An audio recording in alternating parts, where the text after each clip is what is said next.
that either. Stay away. Yeah, Stay away.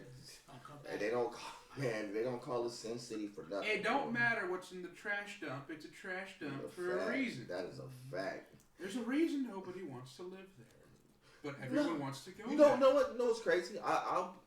That's a good. We could lead in with that real quick. You know what's crazy? That's the one place that everybody would say, "Oh, where would you want to live?" Would be Vegas, because they think it's so much action going on. But when you really think about it, away from the strip, it is nothing going on. You know, it's when you're away from the strip, Vegas is stripped of its niceness, of its attraction. Right. But it's not, like I said, the area is, it's like living. For me, when I go to Vegas, it's just looking and admiring. Oh, I see nice casinos, nice lights when you're from. It's really. And then that's basically. If you are not I'm gonna be honest with you. If you're not really in like the whole all about the gambling aspect of it, then it's not really too much out there to do, to hang out, because everything is so revolved around casinos and money, casinos and money, casinos and money. It's like... Yeah, because not even like some people would probably say, well, I want to go out there for the restaurants. It's probably not even worth it. Well, no, that's the one thing that is good. I'll give them that. The food scene out there is top notch. I mean, you got 5-star restaurants there, but then you got like these like burger places. You know, like the little like high. I forgot the place that does like the little gay high stack burgers. That's over there. That's Fremont. Yeah, that's all Vegas. You can't get that no place else. They don't have one of those out here. You can only go to Vegas. When I was back in September, when I rest my grandfather when I was in Vegas, but when my uncle took us to that casino, boy, they had some good food. Yeah, no, their food scene is the Buffalo part, which is amazing. Yeah, but I think that's what a lot of certain tourists go out there for, just to get the taste and the wine in the casino and stuff like that. Right, because if you're not privy to it, so let's say you're coming from the Midwest where there's no gambling, no nothing, you come to Vegas, everybody's like, oh, it's a party town, It is, but it's not really fun. And it's not fun unless you are two things, like a clubber or a gambler. That's all that it's really there for. And there's a third one that we're not going to talk about, but I think you can figure it out. Oh, the scrippers and stuff. But even then, even that, that's not even twice out there. No, even that, it's not really it's not really as much of a scene as people may think it is, because the people. That's why I say it's the elusive third. Right. Because people would think that, oh well, I'm going. Nobody goes out there with the intent of going to the strip club. And I hate saying it like that. It's just that's not people's like point. You're not going up there like I'm going to Vegas to go to Club Cheetahs. You ain't going. But now it's like they go to Vegas. Oh, I'm gonna go see the fight. Or go see the game. Go see the UFC fight. Yeah, you're gonna go for an event. Or going for an event. Or go see a football Super game. Super Bowl, crack it. When they had the Formula One out there, crack it. When the UFC fights out there, I don't care who's fighting. It could be the trash fight out there, but it's the thing about it is because it's not, because these aren't Vegas attractions. They're attractions that are in Vegas. Exactly, but the things that are like really like staples in Vegas, like the hotels. You know, once you see like the Bellagio fountains, the volcanoes at Treasure Island, you shoot over the Red Rock. Chuck E. Cheese. Yeah, basically. You know, Chuck E. Cheese for adults. Go to the river. Don't say that. You know, you go to the river, you go to like Hoover Dam, stuff like that. Once you do I forgot that, what casino I went to. I won that money, me and my mom's. But once you kind of make that rounds once or twice, you're like, oh, I saw it, cool, I'm good. Everything else, you know, when I used to live out there, it was like, it's just like any other town. I mean, like I said, it's overrated. Well, my first time going to Vegas, just going to hang out with some family members and stuff, and then, you know, we had a couple of deaths out there. But for the most part, like, when I experienced the first time, went to a couple clubs, and then I went to go see a house show. You know, the circus, they be having the gymnastics. Oh, I've been seeing so many shows. That was fun. That was when I was at the Circus Hotel. Like I said, to go to see the shows, to see them just jumping from one way from the ceiling. I mean, nobody died. That's the thing. I mean, I saw the circus. I saw all the Cirque du Soleil shows. I saw that stuff, which is all cool. I mean, going to the club scenes is actually cool. It's not like it's not like it's not like our club scene, if that makes sense. I get you that because Vegas club scene is more different from LA club scenes. You are correct. Yeah, because the LA club scenes, you just can't pull up to anybody's club. You gotta know somebody who knows somebody, and you gotta know who you walking into. Like when we had Club Florentine out here, you can't pull up at the Cabana on Sunset. No, you not knowing somebody. Yeah, I mean, like remember when we had Club Florentine, which is right around the corner from us. And for people in California, Club Florentine used to be in no, it wasn't even down. It was in Cerritos. So when we had Club Florentine, you couldn't just pull up. I mean, Power 106 we up in Club Florentine every week. I'm gonna tell you right now. On me. There was not too many brothers up in there because if you had to walk up in there with a bunch of brothers, you either had to know the DJ, know the fools who's connected to that club, know the security guards, and know some people, or it was going to be a problem. And I mean, like shoot 'em up, bang bang, problem, because that's what it was. That's the difference. But when you go to a club in Vegas, they don't have those type problems. You don't have like the whole you gotta know. I mean, you gotta know somebody to get into like the VIPs per se. When I went to but as far as like when I went to Club Rain out in Vegas, man, I was when we get to the best club. I mean, organized. Well, you know, everybody had a good time. You know, you meet new people. Nobody's because everybody's coming in from different places, and you will be able to meet, learn, and understand a lot about life and culture. You are correct in there. I will give them that because you're gonna see people from Iowa, from New York, from Miami, from Texas, from here. I had when I was at the Riviera, I met these 2 Australian people. Real cool. Yeah. Good chemistry, solid people, well dressed. You know. I mean, I didn't met many people. Just like we just be hanging out. I mean, we're at the no, because it's like you going to another city, but you meet new people. It's like people you won't even expect you think you meet. But you'll be more. The crazy thing is, it's like in that environment in Vegas, you're more open to just sit there and talk with people. Yeah. Like if you were like out here, you'd be like scared because you don't know how to approach them. You know what? That's what my mom do all the time. Yeah, but in Vegas, you could be sitting there like people will pull up. Like me and the boys were at the Hard Rock at the pool party, and we're sitting in the cabanas just chilling.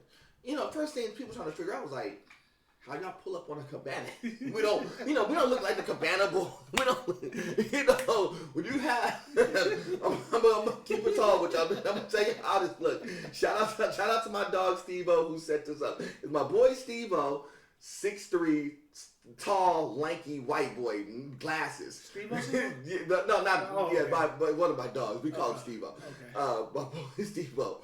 My boy MR2, Greek. Military, all rock D's, clack. Me, nerd fresh in the cut. And we sit there with the cat in cabana, just chilling. We just chilling, hanging out. My boy just probably observing the scene. I'm sitting here being super nerd boy fresh. I'm having my whole laptop. I'm working on some stuff and stuff. Everybody's looking at us all crazy because the cabana next door. All just fraternity boys, white boys, just fraternities. 2 cabanas down, all the brothers sitting up there because they just came in. Wait a minute. Wait, he said all the fraternity boys are on this side. Let me get honest with you. So there's y'all know the cabana scene. There's cabana. I know. Cabana to the right, fraternity brothers. Okay. Cabana to the left, all the hood dudes. Then it's us. So the way you're describing it, you're making it sound like it looked like peace talks. No. So we in the middle and all that. But see, the crazy thing is, so everybody, all the girls, is all kind of flooded. We in between. Mm-hmm. So everybody's looking like they talking to them. Then they kind of ducking their head in our little cabana like, what's up with y'all? Because, we wasn't trying to make a scene. We wasn't out there tricking or anything. We were just out there hanging out. It was like, yo, we got a cabana. Let's go hang out the cabana. My boy MR2 was on the prowl. But, that happens. That's kind of the reason why we did it. But we was in the back just chilling. Man, you know how many people just pulled up, hey, where y'all from? What y'all do? What you working on? You work on music? Word. we need to do this. So we just all kind of like, so the party kind of went from one side to the other side to the whole little. Middle. But it was crazy. The reason why I say that is because if you ever want to see everybody's kind of congregate and make one big thing, and it was like, and you know how that go. The fraternity brothers was cool with the brothers on the side, so they were like, they just started talking and whatever, because all the girls kept coming through, and they were just coming, man. And when I tell you, them girls were just coming through and coming through and coming through, they were just coming through. And Ludacris was performing that day, so he was taking stage that night and all that stuff, and so the whole party kind of flooded to where we were in the middle. Drinks is flowing. Hey, y'all fellas, y'all want something? Man, whatever. Give us. Man, we had so much stuff lined up. I don't even drink like that. But I promise you, we had just drinks lined up. Women, the women, no, I'm Diet Coca Hood, right? That's Vegas for you. But, we just sitting there, just like the ladies lined up, sitting, chilling. We ain't up there like trying to, we weren't even trying to bag. That was the whole thing. We was up there just chilling. But the ladies just sitting there, just chilling, hanging with us, because a lot of these people, they don't get that type of experience. So when you go to when you go to Vegas, to get a cabana, it's not cheap. Yeah. The cabana with cabana service, that's probably a $5K to $10K proposition, like for real at this point in time. It's a lot of bread. So nowadays, that's the today price. Yeah, even then it was about $4 to $5 just to sit there. Now, that means that we sat there for $4 to $5? No, I know some people who got us that on the free. Shout out to my boy Steve O, by the way, because he worked out there. But in the same conversation piece, just to have the opportunity to see people interact and talk, all the liquor flowing, all that stuff on. Not one fight, not one like F you or N-bomb this, and none of that stuff. You saw all these people just kind of hang out, congregate, and it was like one big collaborative party. And that's the one thing you will get in Vegas that I've never seen no place else. You don't get that in the Atlanta situation. You don't get that in Miami. You don't get that in New York, and you definitely don't get that out in California out here. Now, I've heard recently in Vegas that it is increasingly getting more ghetto. You want to know why? It's not because the reason why is because the properties out there it's not. It's reasonable price. It's reasonably for. So it's like I said, if I told y'all if y'all want to go buy a house, I would tell you to go get a house in Vegas immediately, because if you got the same house out here in California, you're probably paying about $400,000 or more for it. You could go get a 2-bedroom, 2-bathroom house, not apartment, house, probably for $150K. That's a drop in the bucket. But the problem is Vegas doesn't really have that much work. That's the problem with Vegas. Vegas doesn't have a lot of work, and a lot of work it's a lot of work revolves around either casinos or retail. And if you're in the retail business, you could easily just kind of slide in, and your money that you're getting out here, if you slid that same money out there, you would be pretty straight. If we was to transfer to out there to Vegas with our experience, you making that. Oh no. I'm gonna tell you right now, if we went from our jobs, they would move us titles, meaning that as a team lead, they would put me as a coach. So y'all would be team lead immediately. And I say now, would I work out in those stores? Oh no. Too hot. No, forget too hot. Too much shrink. No, he's right. It's too hot. No. In the summer months, it's too hot. It is hot. It's just, the thing is, you just have to understand how to handle Vegas. And I think that's the thing that people don't know. It's like when they get to Vegas, the people lose a lot of money because you don't know how to handle Vegas. Because Vegas is the one thing where one place is like, if you think you could come up on something, you will try to do it there. Well, Vegas is like, every city is designed one way or another to get that person living there to give it its money. It's just Vegas is very upfront about it. Oh, they're blatant. They have it's fast money. No, they have stuff like, when I say they have like stuff in the gas station, you can gas. You want to run some of this like $10, an extra $10 to play these slots right here on the gas station? That's what happens. To go to a movie theater. Can't forget complimentary cigarettes. Yeah, go to the movie theater. Movie theater is in the casino. So you got to go through the casino just to get to the movie theater. Now the movie may be cheap. You could just watch a movie for like $5 on a Sunday, Saturday, Sunday. You can't even enjoy the movie because you right there. But you thinking about, dog. Well, I'm in the casino. I'm watching this movie for like $5. You gotta walk out of the casino, maybe I should throw like a little $20 in a slot, see what I could do, because that's people's mentality. Oh, you can't forget those wretched penny machines. Yeah, I'm just saying that's same thing. It's the same mentality. Or you walk into the casino, you sit down, even though you may be going to the theater. Oh, you gotta wait like 15 minutes to open up theater. So you're sitting there chilling. Keep in mind, most of the casinos is free liquor for the most part. Mm-hmm. So you sitting there, they gonna spin the block. What you drinking? I don't know. It's all else. What you drinking? Let me get a Jack and Coke, whatever. Tip the lady a couple of dollars. You know, if you get that same drink in the actual club, that same little Jack and Coke is a $20, $25 drink. And so you getting it for like $2 to $3 on the tip. Trust me, people just be sitting there. The reason why I'm saying this, because I want people to understand is that's Vegas in a nutshell. Also, you can't forget the lack of windows. They really don't want you looking outside. Well, because they don't really care. I know the myth is they don't want you to get a perception of time and all that stuff. No, what they really want you to do is get caught up in the ambiance. It's no different. Oh yeah, neon lights don't look good in the sun. Right. It's no different. So if you went to Round 1 or Dave and Buster's, what do you think the concept is in there? It's all lights. It's all games. Stay in there as long as you can. Yeah, it's the same thing. It's very common. It's no different. A casino and an arcade are built exactly the same. Honestly, if Walmart just replaced the site with neon lights, it'd be the same thing. Exactly. If they just changed it up and made it more, if they made any retail store for some reason, I can see that. Yeah, because like I can see that happening. I'm saying one better. Have y'all seen the Walmart Store of the Future? No.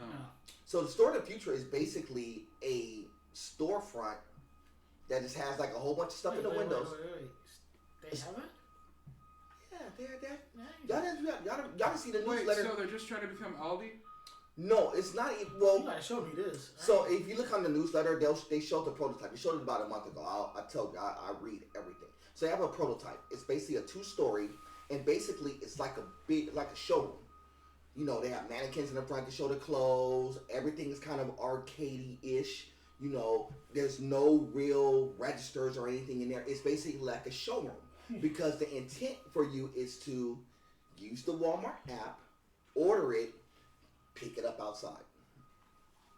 It's basically a storefront. But when you walk in there, it's like a fancy-dancy storefront. You know, really arcadey. Bright lights, everything's on display, digital, not just like actual clothing, like digital displays.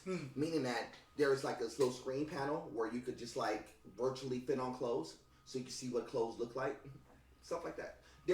Walmart has a lot of stuff that they're trying to do. I just don't think they'll implement it because they're still kind of caught in that box of being old school to new school. Well, if there's anything we've seen in the past few months, I think we know what their problems are. Right.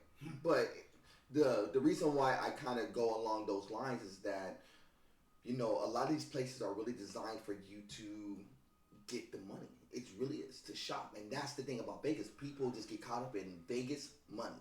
Chance of money. Now, would you say there's a difference between the design of spending your money but taking your money?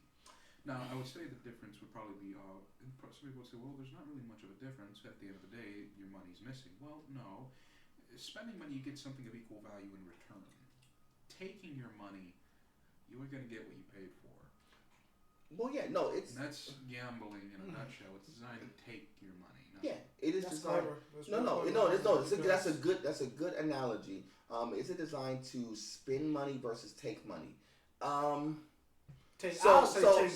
when you go... So let me ask this question. When you go to an arcade and you put quarters in a machine, are you spending your money to play the game, or is the machine taking your money? It's a claw machine. No. I'm just asking the question. I never thought of it that way. I'm just asking the question. I'm asking the question. So when you're going in, let's say you're going in, you got 4 quarters, and you're going to go play Time Crisis, and you throw your little 4 quarters in. Now, is it designed to take your money, or are you spending money for the opportunity to get the experience to play the game? For that part, I would say you're spending your money. The reason why I said that because your intent is to play this game, and you've been wanting to play this game. Got it. So now, what is your take on it? Is it designed to take or spend your money arcades? Well, if it's a claw machine, it's taking your money. You're not spending your money. Mm-hmm. Those are specifically designed to be scamful. Mm-hmm. I'm not saying all of them are, but most of them are. Mm-hmm. Now, say something like Time Crisis, like in that example. Is that taking your money or spending your money? Well, that's a little more difficult, but this could also be equated to gambling too. It depends on the skill of the player. For the skill of the player, it could also be, well, I'm spending my money. I know how good I am. With these 4 quarters, I'm going to beat this whole machine. The gambler can say the same thing. Now, because it's so skill-based and focused, or even just plain old chance, I would still say it's taking your money, because these machines are deliberately designed to not let you win so easily. They want you to put quarters in to keep playing, because sometimes they'll even start playing dirty. Right? Same thing for gambling.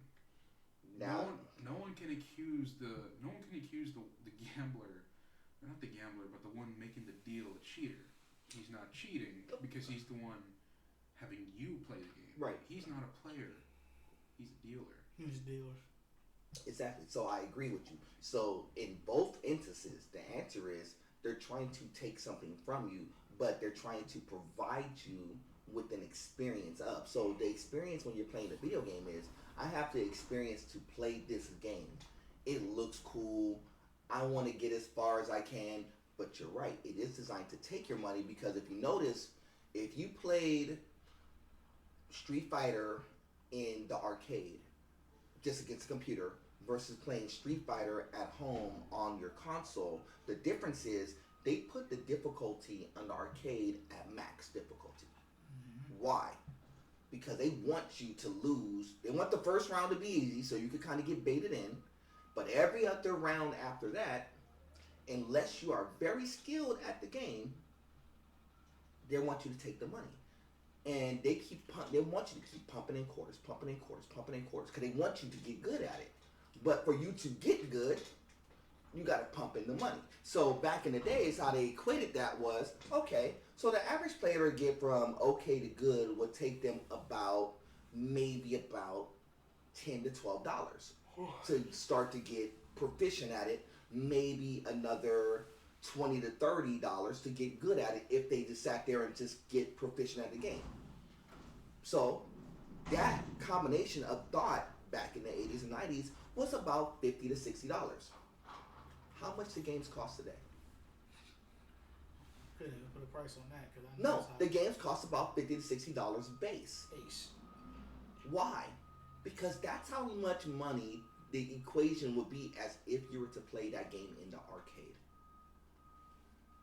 That's the value. If you ever want to know why games cost the way that they cost, I shouldn't be like dropping secrets of games, how they design it, but I will. You get shot through the window. Yeah, I know. I'll get clipped by EA. And I know this wasn't really the topic we were talking about, but this is actually a good topic. Too much. No, the reason why this is why they put a value on games is because that's how much time they want you to invest into it. So then they also, like in today's gaming age, they also put a value on how much time you actually play the game. Because if you're playing this one game for $50, $60, here's what you're more likely to do. Oh, we have an expansion. That expansion is another $40. So your $60 that you play for the base, which is not really a complete game because they put all these expansions, which makes it a complete game. That's why I always tell people now, don't ever buy a game when it first comes out because it's not complete. You wait until they come out with the Game of the Year edition, then you buy the game, even though it may be a year to 2 years later, because that's the game that's going to be complete. And then you'll get it at the right value at the $60, not paying $60 base, then $20 for expansion, $20 for expansion, $20 for expansion. Yeah, it's just, you just spent $300 on a game that if you wait a year, you pay the customary $60 and keep it moving. It's just a video game. It's not going anywhere. Exactly. Some people say, well, what about the battle pass? You don't need it. It's all that stuff is designed for you to just keep pumping in money to them. So it is designed to take your money. It's just the only difference between a casino versus a video game is that the video game already has a pre-built number for you. The casino, they have a pre-built number, but they're just anticipating it from the old school arcade method that you're just going to keep pumping in and pumping in. So they will pay you out but they pay you out in lesser value. And I'm not gonna go over the numbers since I'll be sitting here all day going over numbers. Yeah, it's a horrible exploitation of the mentality. Just one more. Right. Just one more game, but that's to do with like a lot of sins or addiction, where it's just just one more, just one more, just one more. Sadly, a lot of people, the best way to put it, it's like heroin or meth or any other horribly addicted drug.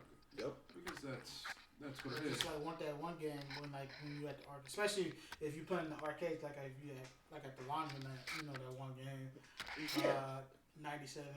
It's like time crisis. So and stuff. you lose that level, but man, I want to play again. Yes, time crisis. You spending your laundry quarters. Yes, but see that's the thing. So why do they do? So think about that. That goes into what I was just trying to explain to you. So that happen. Why do you think they put an arcade in a laundromat? Because you have to sit there and wait there. It's like listen. Damn. No, I get it. Think about it. I get it now. Because why would you put an arcade? Somebody gonna sit because they get bored. No, it's not that. And then they'll play that game. Here's the thing. Here's the reason why they put an arcade in a laundromat. Perfect. This is the perfect thing. Perfect model. The reason why the reason why they put certain games in the laundromat was strictly for one thing. Well, they had to put King of Fighters somewhere. No. Facts. Facts. It's trash. Facts. Sorry, I ain't gonna say no. Facts. No. Here's the reason why, fellas. This is a goodie. Because King of Fighters is trash. But think about what they had in the laundromat. King of Fighters with the whole little the combo with the King of Fighters. That was the best game. But they had a Rolodex of games in there, right? Facts. They had soccer. They have FIFA. No. They had either like a Pac-Man or a Pac-Man or a Galaga, one of those. And then they'll have a fighting game. Or the occasional Metal Slug. Or Metal Slug. But why did they put those games in there? Yeah, Metal Slug. I forgot. But why did they put those games in there to begin with? It wasn't for the adults when they did it. It's for the mom who had to come in there with the kids, and the kids would have to sit there, and they'd be like, "Mama, what? Can I play? Here, I'm bored. Here. I don't want to sit there because the kids would be like griping at them because they're sitting there bored because they got to wait there an hour and a half. And back in the day, before we had Game Boys, before we had Nintendo Switches. I remember you used to get popped because you try to take a quarter and then you and you try to run to the thing, right? And your mom be like, "Dog, now I gotta go get another quarter." They put the arcades in there on purpose because they wanted them to put money in there. The arcade people knew that stuff. So what did they now? If you go to the arcade now, what do you think they replaced it with? They took away the regular arcade. You may get a couple arcade games there for the kids, but what's next to it now? What's that? Y'all seen that little slide quarter machine? You throw the quarters in there, and the little machine try to slide so you win more quarters. Yeah, the whole thing was like to knock over the quarter tower, right? Yes, I hated that. yes. That's just a way of gambling, but they call it an arcade game, but it's basically a gambling machine. It's basically like a claw machine. The only difference is you're just sliding quarters to get more quarters out there. Because they know if you start putting quarters in there, I'm going to throw one quarter in there, they'll slide and they kick you out too. Oh, well, let me put 2 quarters in there. Well, I can't get none. Then you put 2 more. Then you put 2 more. So they basically... Well, yeah, just 1 more. Yeah, that 1 more. It's the addictive part of it. Because they know that if you're sitting there and you're bored and you don't have no game console, no discipline... Because the thing is that most people don't have the discipline to say no. Because when you're sitting in front of it, you'd be like, well, dog, I really should. Maybe I have a chance to win $1. Maybe I should just throw $1 in there and quarter, see if I can slide some of these quarters out. Maybe I get that little $5 that's wrapped in this big old heavy metal that's not going to push anytime soon. But your mind, you're thinking that, oh, I may be able to do this. But they base everything on your impulses. The games are designed for you to fail.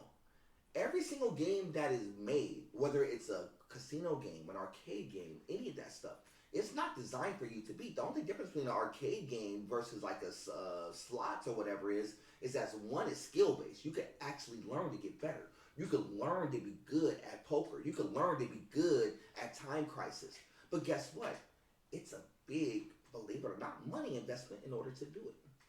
Versus a slot. It's like, well, I don't need to have any skill to spin a slot. It's luck. But here's the thing about the luck. they will slant it so much in their favor because they're like, look, if you're not going to try to learn a game, we can let you be random. But guess what happens with the randoms? It's just like a loot box in a video game.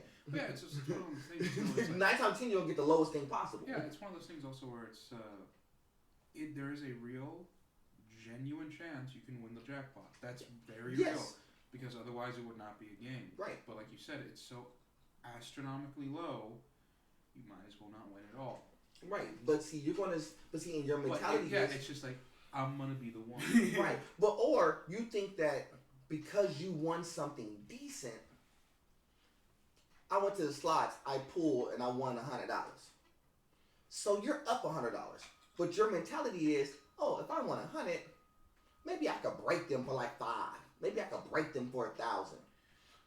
And sometimes there's certain people, and then you see somebody next to you, they do win 1,000. Well, they just won 1,000. I should be entitled to 1,000 too. No, that's not how this works. Because when that time I was out there with my mom, when I told her for that 1,100, she's like, this is it. It's designed for you to fail. She said, because if I would have played it back, I would have lost. So a lot of went in there with 200, came out with 11. A lot of things in life it's about your discipline level, and the discipline is not like. So like, mom, let me rub your hand. No, it's not even that. It's not even that. Some kind of discipline is to be able to say no, and I'm not going to do it. A lot of times when people fail at certain things, it's because they don't have the discipline to say no. That's the problem with that. And not just in gaming or anything, that's in life. You know, the one thing is when you're learning a skill, you're going to go through ups and downs and failures and things like that. The problem is that you got to understand there's going to be a fail rate to it. You're not going to go in and be like, well, I'm perfect at podcasting right off rip, so I'm going to get like 1 million subscribers off my first view. No. You got to go through growing pains. You're going to fail. Oh, well, I'm the best father and husband ever. But you're going to fail. Yeah, it takes a real delusionist. No. Well, but the problem is the delusion is real. Even with the delusion, the delusion is real. It takes But even real ones will tell you, even in their delusion. No, even in the delusion, you know you're a failure, because there's no person walking on this earth who is perfect. You're going to fail. You are going to fall short every single time in a lot of aspects of life, whether you want to admit it or not. A lot of people has failed so many things. But then they become antisocial, then they just be like... Right, but see, that goes into what we're going to talk about real quick. How do you handle the failure? Well, first off, you actually have to admit that. Now, here's the real problem. Wait, Vic, say that line. You have to admit the failure. No, say it for the kids. Say it for the kids in the back one more time. Now, say that again. This is somewhat similar. Okay, so a father who thinks he's a good father, I'm sure on some human level that's true. You know, I don't beat my kids. I cut the crust off their sandwiches. I don't forget to pick them up from school. Oh, very decent things. Nothing wrong with that. That's not what I'm saying. But any father or parent who says, I'm a great one, I'm an excellent one, it's usually they're compensating for something, or worse, more commonly, they're lying to themselves, because if you're honest with yourself, every parent, both mother and father, would admit that they're the biggest failures in the house. Now, what does that mean? How can you say that? I'm the one who works, I pay the bills, I take care of them, I do all that. Yes, you do a lot, but you never do what you're supposed to do. You're never gonna be the perfect parent. Why? Because you're not a perfect person. Exactly. You are heavily flawed. Every human is heavily flawed. No man on this earth has known perfection, nor will they ever know perfection. Therefore, if you don't know perfection, how can you claim to be excellent? Right? Like I said, humanly speaking, yes, you can be a good parent.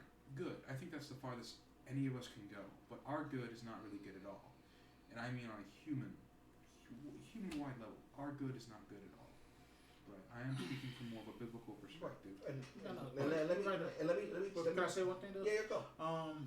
Everything you said was correct too. When it comes to failure, like you said, people should be admitting their failures, like deal with it. But I think the most difficult time is not admitting that they know they failed, but still keep going and still fail at the same thing. Instead of saying, you know what, I failed. Let me go get some knowledge, or let me go ask somebody for some help, It's or pride. see how I can be more consent for the next time, so I know that now I got all the knowledge and tools from this point of view. Now I can go try it again and succeed at it. But if I fail again, go back and try it again. Well, yeah, and that's kind of what I said. It's like the first part that Vic said is super important. You have to understand that you are failing. No matter how good of a parent I think that I am to my kids, that doesn't mean that I was the perfect parent. I'm good for my kids, and I may be good babysitting some other kids, but that doesn't mean that I'm perfect. That doesn't mean I didn't fail in a lot of aspects of dealing with. No. My kids. No, and the reason why I say that because my kids, my chickens. It just popped in my brain because you just smiled. I'm thinking about it too. I'm thinking about him watching some little kid. That's why I said say that. And like he's watching like this baby, and he's kind of like, I just picture kind of like, hey, little man, listen to this mixtape. No, He's done that. No. I'm thinking about daddy daycare. No, because but think about, here's the reason why I say that. Here's the reason why I say that's super important, because there's a lot of people who are in relationships who have their own kids, then they may have stepkids. Mm-hmm. Now, the stepkids may feel like, oh, well, this is one of the greatest parents in the world. But the biologicals may think that, well, he ain't nothing. He didn't do none of that stuff for me. See why I say? I ran into that. No. The reason why I say that is because no matter how good you think you are, there's still some sort of fail rate that is in there. Now, whether you want to admit it or not is a different thing. So for a lot of people, because everybody wants to put themselves in a good light and not tell people, yo, I failed at this. You know, the one thing I tell people all the time is like, look, I failed at the first marriage. Why? It's because I wasn't a perfect person. But I wasn't a perfect person. I didn't know how to adjust, so I failed at it. But here's my question: when certain people know that certain individual fail, why they just keep it to themselves? Because they don't want. Because they don't. I mean, even with the pride things, if I'd rather somebody tell me this now, like, hey, so it's not working, man. Let's try to fix it. Then let me keep going on, and knowing that I failed. No, because and then just let me, hang me out to dry. You got two things working. One, you got people who are afraid of really telling people what's really real. And I mean, you got people who are in that situation who's afraid of, I don't want to admit this to people because I don't want to feel like I'm less than. We talked about this last time. But you got other people who are the friends or the family who is afraid of telling people because maybe that person who you're telling that they are failing is the meal ticket. Meaning that they're the ones who are successful in certain aspects.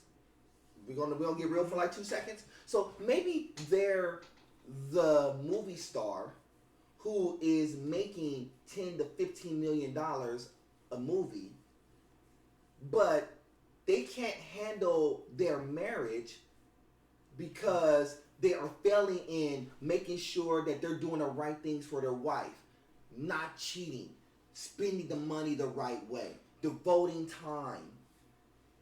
I mean, but they can't. But their boys are going to. Their boys and even the people around them is going to tell them, do what you do because you're the meal ticket. But see, right there, Cam, I get all that, but my thing is that with the failure part, like I'd rather you tell me I failed than to make me believe that, oh, I'm doing real good, hang in there.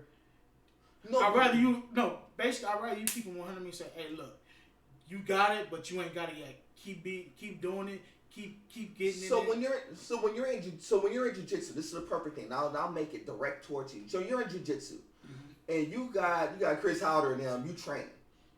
You think it's always the pat on the back when they're training you? What do they tell you? If you're going through holds and stuff, and you're doing your rolls and stuff, you're trying to do like particular locks and stuff. Yeah. Guess what they're telling you? That ain't it. Yeah. Oh, I know that. Why? They're basically negatively enforcing you, so you understand that this ain't you're failing. But in that failure, I know how to get you to point B. Allow me to help you. Allow me to train you. Allow me to build you. The thing is, in Christianity, it's kind of the same thing. Yeah. When people will get to the point of opening up and saying that, yo, I fail, and you present your failures to God, guess what the Lord's going to do? I'm glad you just admitted this. I already know. I'm going to let you know that, yes, you did fail. You did sin, yes. But guess what I'm going to do for you, too? I'm going to help you. I'm going to put you around people. I'm going to surround you with people. I'm going to get you the right scripture. I'm going to put you in places to get you to point B.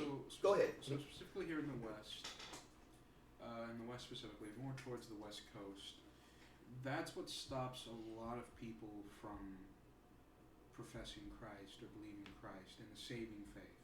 Right? A lot of people know about Christ. A lot of people say his name. Everyone knows who Jesus is. Everyone at least knows the name, but very few people know the actual person of Christ. What's stopping a lot of people is what we were just talking about. They do not want to admit their sinfulness. They don't want to admit their bankruptcy. They don't want to admit that they are good for nothing. That sounds harsh, but that's scripture. No, that's reality. That's scripture. They are good for nothing. Altogether, they are useless. Every thought and deed and motive of the heart is continuously evil. There's nothing good about any person. There is none righteous. No, not one. There is nothing no man can do for God. However, despite all that, that's the beauty of the gospel, because despite all that, Christ came down and died on a cross, the death I deserved, and through that death and resurrection, by believing in him, on his name, and turning from sin, there's hope. There is hope in that. Despite how awful I am, despite my own sinfulness, sins that I've been a Christian for about a year and some change now, about a year and 2 months. That ain't jack. That's pretty still young in the faith. But still, the thing about it is, I still struggle with sins that I would have not wanted to be struggling with still. And one of the most primary ones for a lot of young Christian men, sadly, is the sin of adultery or lust. When you gotta understand, it's not just when you hop on the computer, it's not when you just look on your phone or a magazine or whatever. No, it's your thought life too. Because when you think on it, when you really think on it, you've planted a seed of death that will inevitably turn out bad. It ends in the action, whether it be with another person or by yourself. The end result is still always bad. And I can say this because that's what I've experienced. And that's a part of failure too, right there. But as well. But that's part of the failure. But yeah, it's just that's what stops people. Nobody wants to admit they're a sinner. We go out there right now. We ask 100 people, do you think you're a good person? Guaranteed, all of them are going to say yes. Nobody is evil in their own eyes. That's why the gospel is needed. That's why the Lord has the 10 commandments. And that's part of it. But this is part of, and let me jump in. This is part of what I was going after. I mean, just because you do certain things well, that doesn't mean that you are perfect. I think that's where people get a lot of things flipped. They think that, well, I am a good husband. I am a good wife. I am a good this. I am good in relationships. Really? Ask your wife. Ask your girlfriend. Are you really that person? Yeah. Let me ask your boys. Because your boys will know. Another one is that still, this could be applied to what you're saying, but I'm speaking more of in a biblical sense, is that there are believers out there who focus so hard on fighting a singular sin, whether it would be lying or jealousy or gossip or anything. They're so focused fighting this singular sin that other sins are slipping through, but they're not seeing it because all their attention is devoted to one sin. This is why nobody's perfect. This is why it's always a struggle. It's always a fight, and more often than not, if you're not careful, you're gonna miss how vulnerable you really are. And let me make this point. It's super important for the people in the chat looking on right now. Just because you're making money, that doesn't make you successful. That no, by no means. No. I gotta clear it up because people are trying to equate money with I'm not a failure because I'm making money. Look, that bread right there is more valuable than any other. No. I got you. I was thinking I got you. There's bread and there's bread. And I'm gonna tell you right now. You can eat one. Exactly. Only one of them. That's why. But I need people to understand that because there's a lot of things you're getting fed is that money accounts for I'm good because I have money. I'm not a failure because I have money. So you can have money and be running through a buttload of women, so you're failing all these relationships, but you got a buttload of money, right? Yeah. You got a buttload of money, but you're you're evading taxes because you don't have enough money to pay your taxes, right? Why is people so burdened on that? Because it's like, if you know that, okay, I may have this, I may have, but I still have faults and downs. I still have to deal with the struggle. But then turn around and say, oh, I can go spend $10,000 right here and gain it back the next day. But then, what are you learning from? No, it's not even that. They're failing at so many other things. And even at the thing that's making them the money, they're still failing at that. This is why, a lot of people, they get money and it's not sustainable. Because you see a lot of these people who make money, athletes are most notorious for this. Mm-hmm. They make money. Because they're good at a skill. Yeah. But they're terrible at so many other skills. No, mainly life skills. That means that they don't know how to handle money the right way. They don't know how to deal with people. They don't know how to talk with people. So they're burning a whole bunch of bridges. They lose that little bit of income. And then they're coming back here hanging out with us at Walmart talking about what my life was.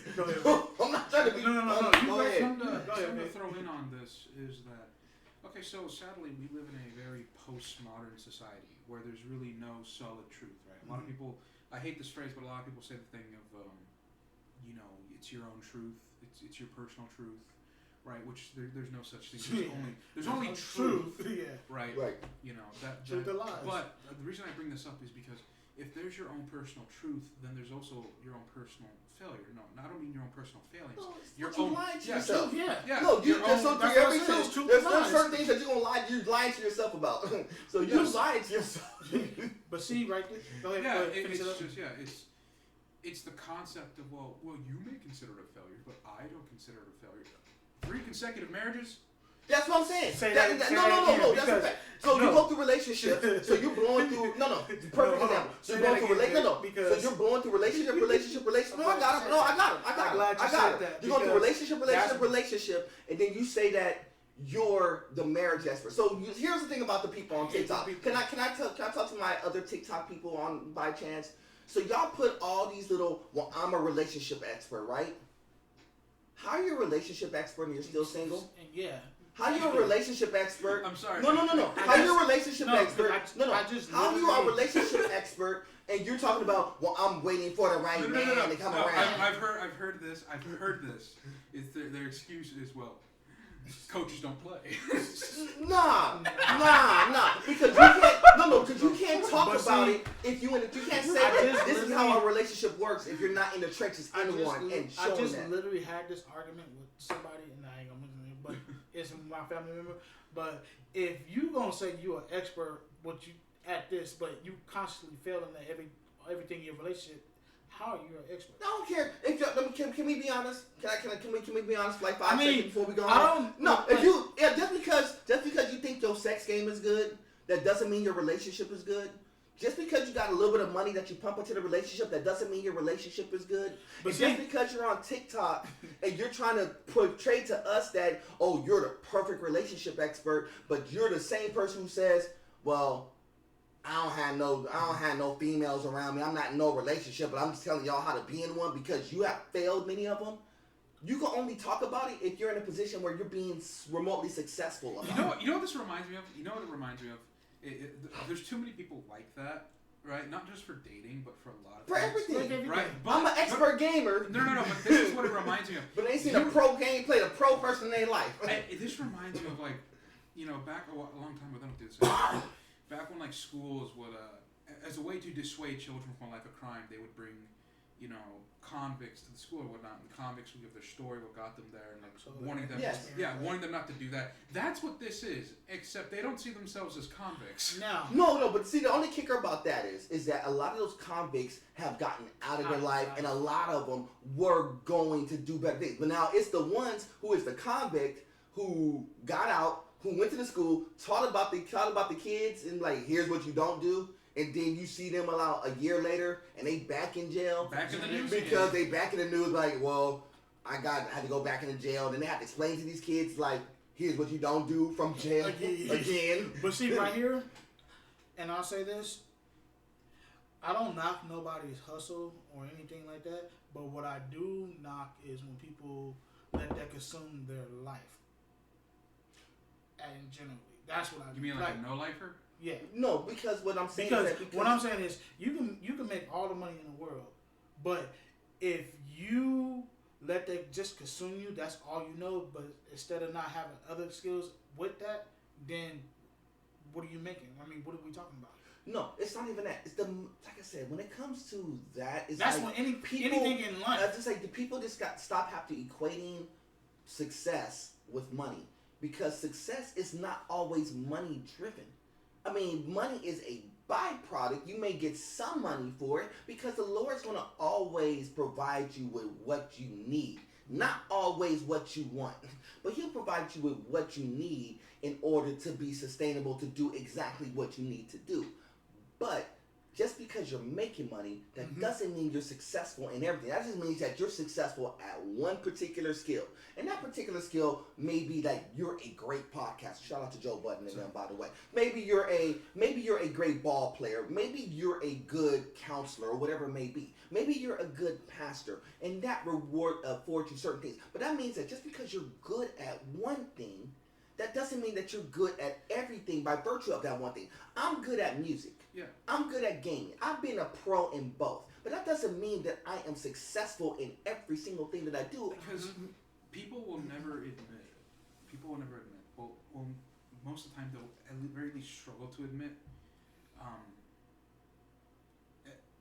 their failures will always outweigh their accomplishments. Their failures will always outweigh their accomplishments. Nobody wants to talk about that. Okay, let's look at a scale for a minute. Scales like this. People like to say, well, you know, my accomplishments are here, my failures are here. They're not denying the failures. They're like, oh yeah, they're here, but they're not. In reality, it's like this. The failures are so heavy, you can't even see the good anymore. No, or they try, I can minimize the failures. Meaning that I could tell you if I'll run through my life. I'm a college graduate, parent, father, all that stuff. You know, but here's the failures. Well, yeah, I probably ran through about 15 failed relationships. You know, even though I love my kids to death, the relationship between them is not the perfect situation. It's cool, but it ain't perfect.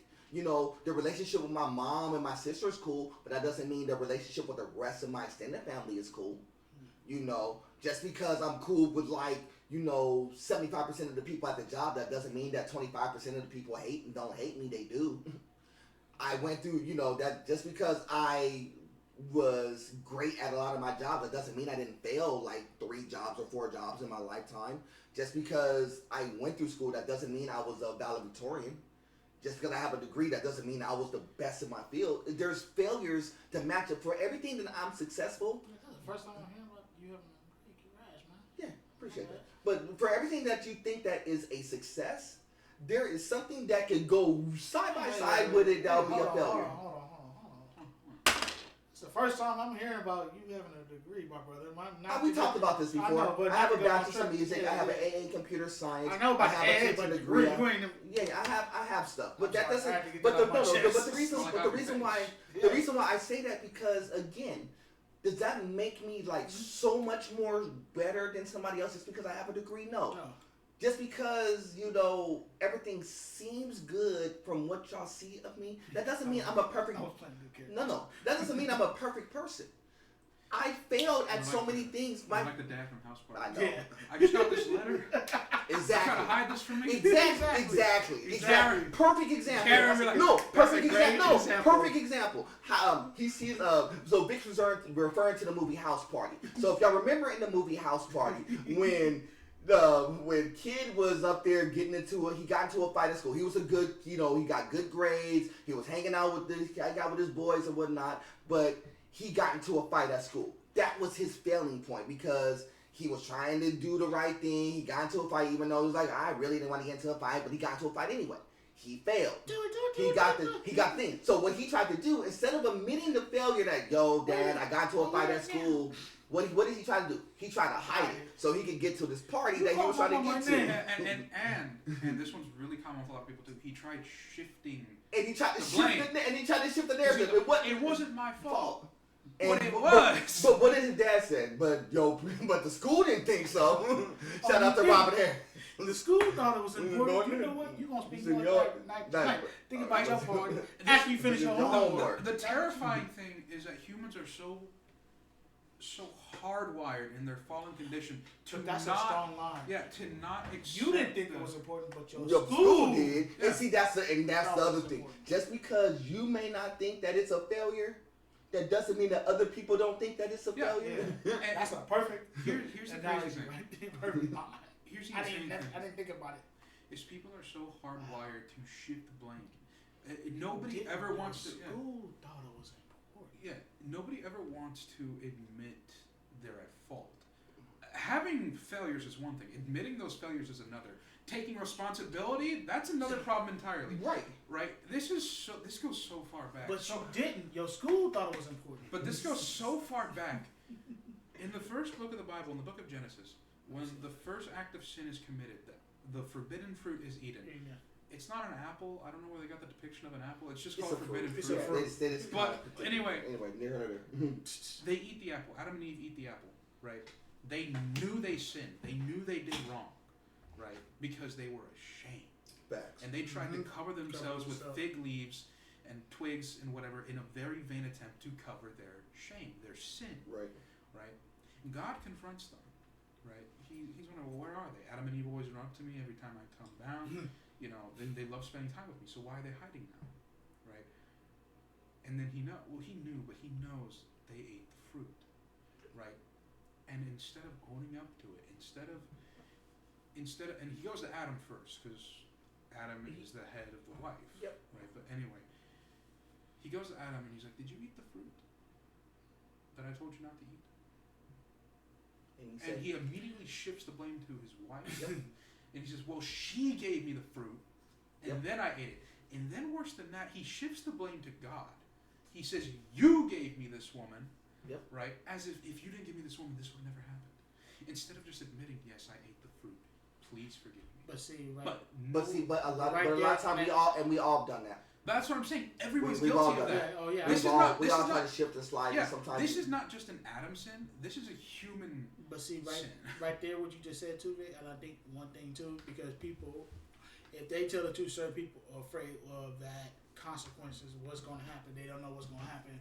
Like, okay, am I in the clear, or if I'm going to get straight down, or in the natural, not kids' minds. Here's the fear. When you admit something as a kid, when you admitted like, well, I got an F in school, and so you knew back in the day when you could actually whoop kids. You knew that whooping was coming, right?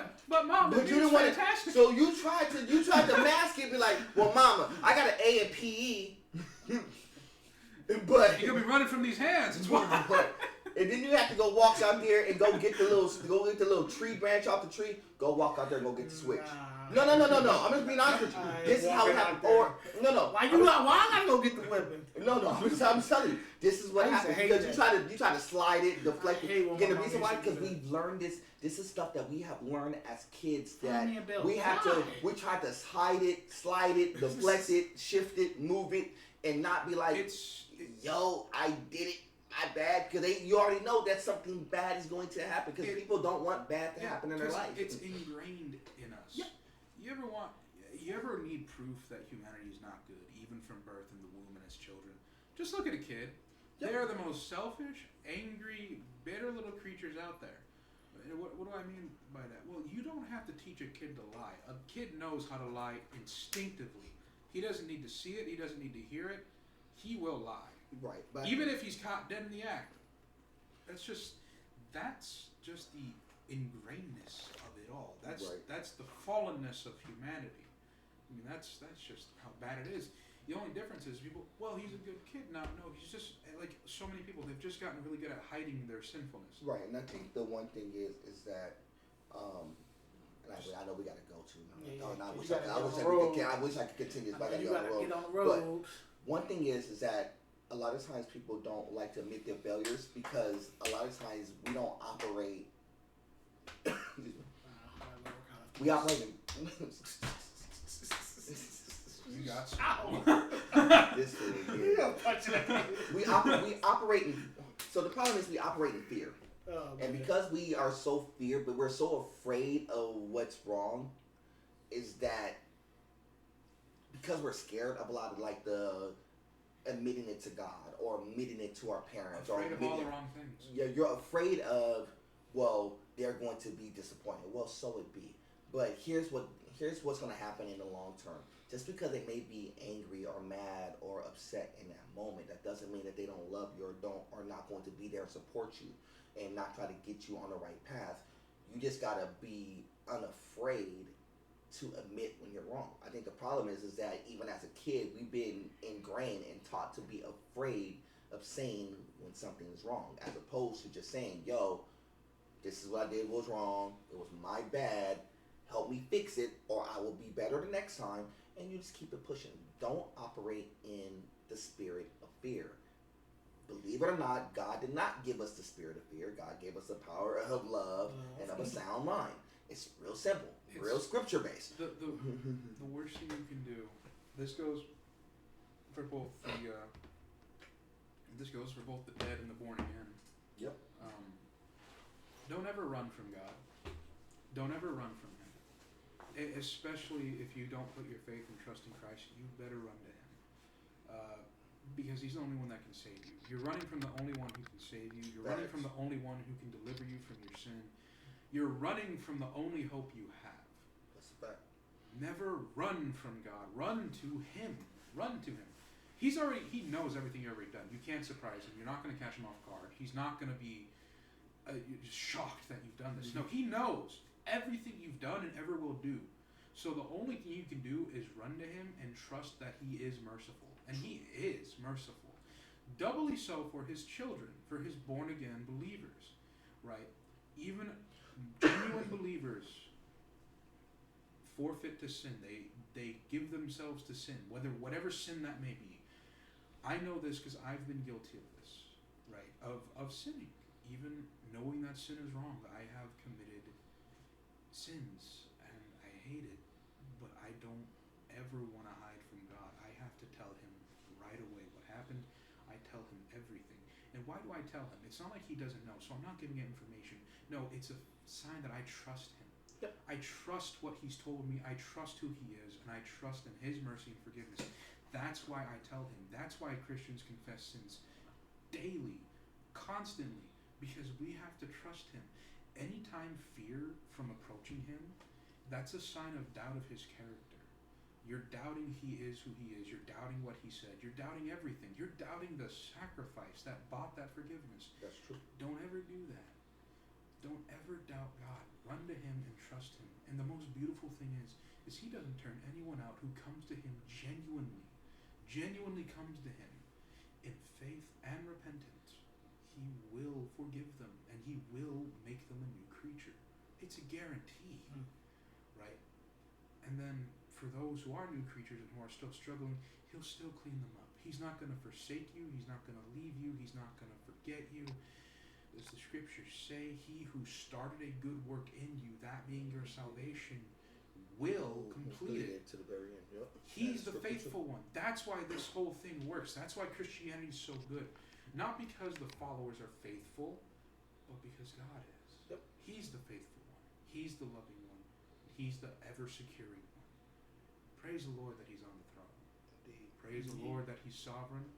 And despite everything going on, despite what we see in this world, despite how we feel, that's a really dangerous one. Despite how we feel, He's still good. Deep on that one.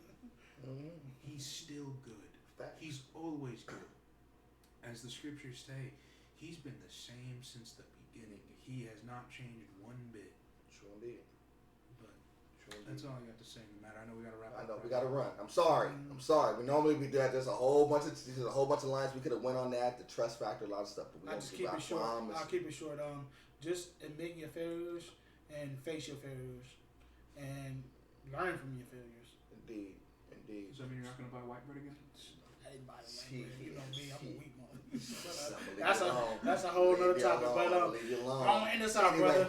Anyway, before we head out, shout out to the boys, of course, man. You know how we get down. Shout out to all 105 subscribers that we got rocking with us. Appreciate y'all rocking along. So shout out to our subscribers, of course. Shout out to the people's connected to us. We got some peoples who want to sit down on the table, and we're gonna make sure that happens.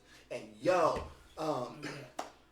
we got some people who's making cupcakes, got their own little business out. We're gonna have to talk about that too.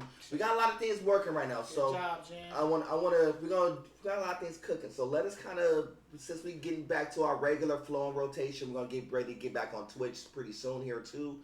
So be on the lookout for that. We're going to be making our return to Spotify and some other things, Anchor.fm, of course. So we're going to be doing a lot of things pretty shortly here. So be on the lookout. There'll be a lot of things we're going to be rolling out pretty fast. Especially with the new stable setup. Yes. So we're getting everything back to our normal flow and rotation. So I appreciate each and every one of y'all being patient. For all the people who is new, who hasn't liked and subscribed to the page yet, please do.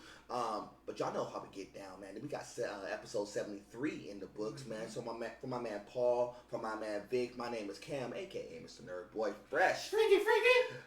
Y'all know how we get down. Appreciate y'all rocking. It's a privilege and an honor. Like always, it is God above everything. Till the next time, family, we will do this again soon. Much love and respect. Salute.